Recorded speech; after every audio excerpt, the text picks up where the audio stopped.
Hello दोस्तों, आप सभी को हमारे यूट्यूब चैनल पर मोस्ट वेलकम है दोस्तों। तो दोस्तों इस वीडियो में देखेंगे टॉप 25 क्वेश्चन, जो कि आपका जीके स्पेशल वीडियो है दोस्तों। और ये क्वेश्चन ऐसे है दोस्तों कि एग्ज़ाम में ये क्वेश्चन बार बार रिपीट होने वाला काफ़ी सिलेक्टेड क्वेश्चन है। किसी भी एक एग्ज़ाम की तैयारी कर रहे हैं, चाहे वो एसएससी हो, चाहे आपका रेलवे हो, चाहे आपका और कोई गवर्नमेंट एग्ज़ाम की तैयारी कर रहे हैं, तो आपके लिए ये वीडियो काफ़ी इम्पोर्टेंट है। वीडियो को छोड़ के नहीं जाइएगा, वीडियो को पूरा देख के जाइएगा।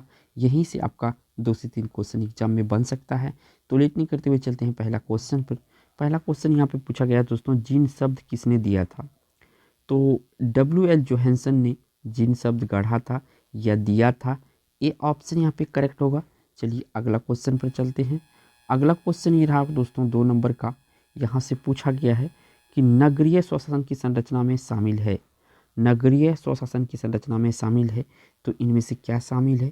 तो ये शामिल है आपका नगर पालिका। क्या शामिल है?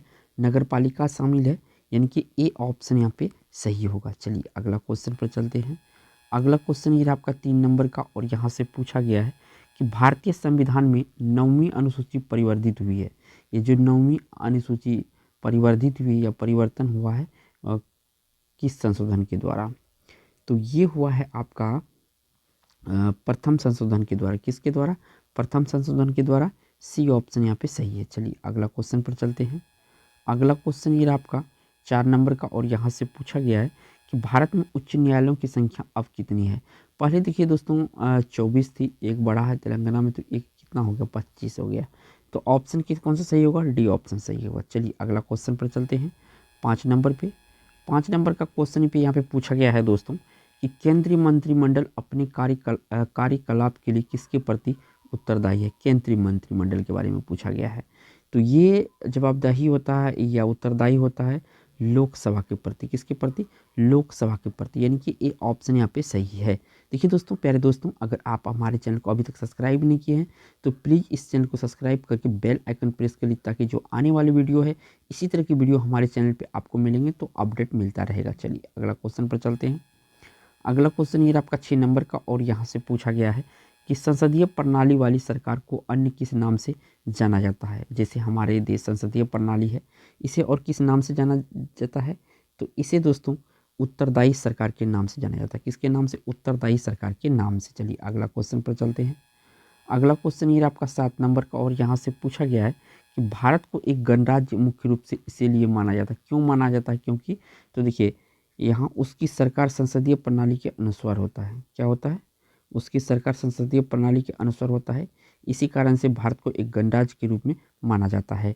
डी ऑप्शन यहाँ पे सही है। काफ़ी लॉजिकल टाइप के क्वेश्चन है, और ऐसे ही क्वेश्चन आपको एग्जाम में मिलेंगे। जो भी एग्जाम देखने 2024 में जाएंगे आप, तो लोकतांत्रिक सरकार वह शासन व्यवस्था है।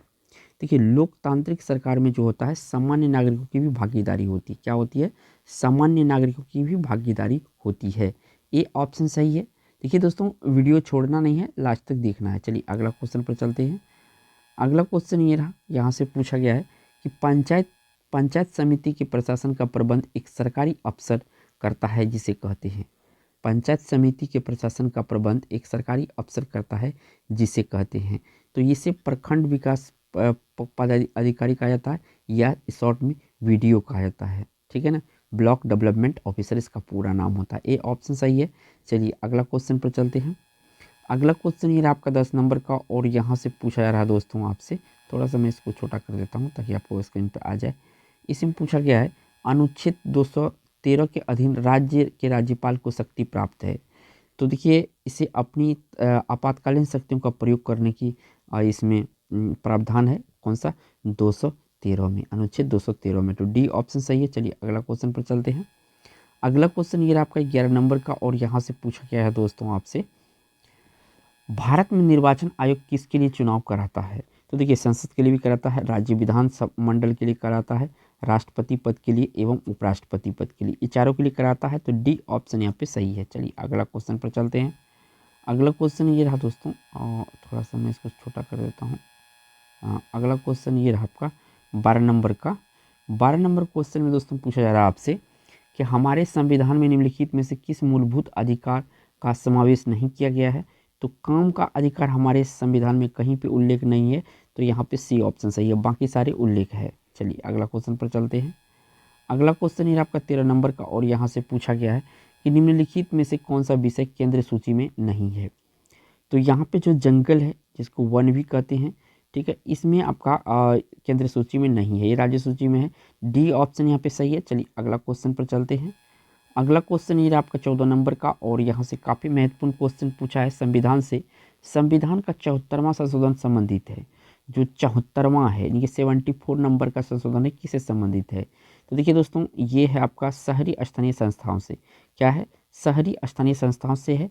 डी ऑप्शन सही है। चलिए अगला क्वेश्चन पर चलते हैं 15 नंबर पर। तो ये रहा आपका 15 नंबर क्वेश्चन। पूछा गया है प्रतिबंध एंजाइम की खोज किसने की थी? जो प्रतिबंध एंजाइम है, इसका खोज किसने किया था?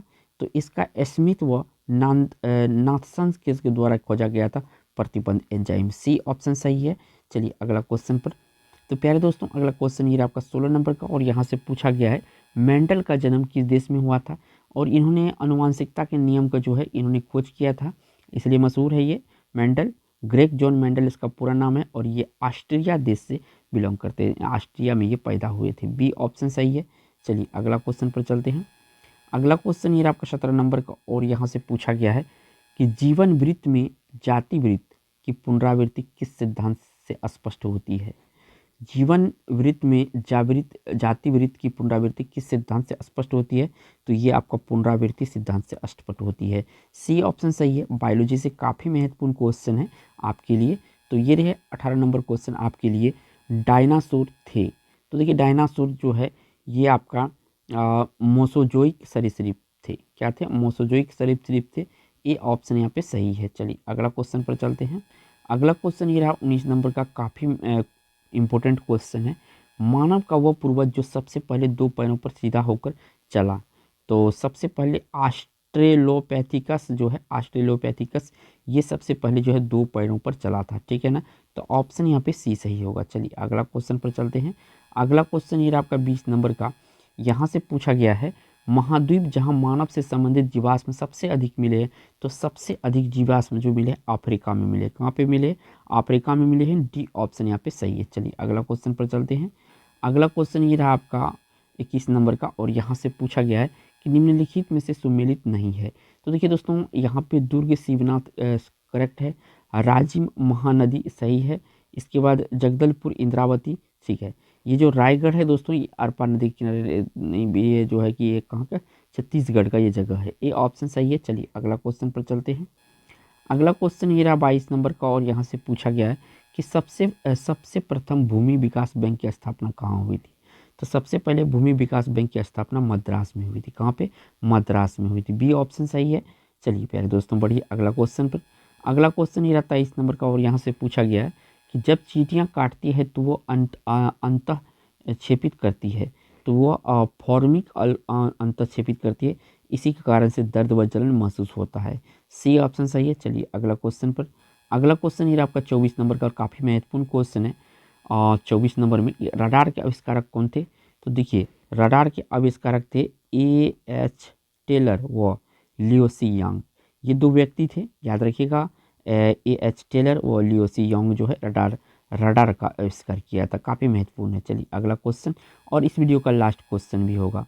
तो यहाँ पे क्वेश्चन पूछा गया है कि रबड़ के व्यापारिक वल्कनीकरण को किसका प्रयोग शामिल है?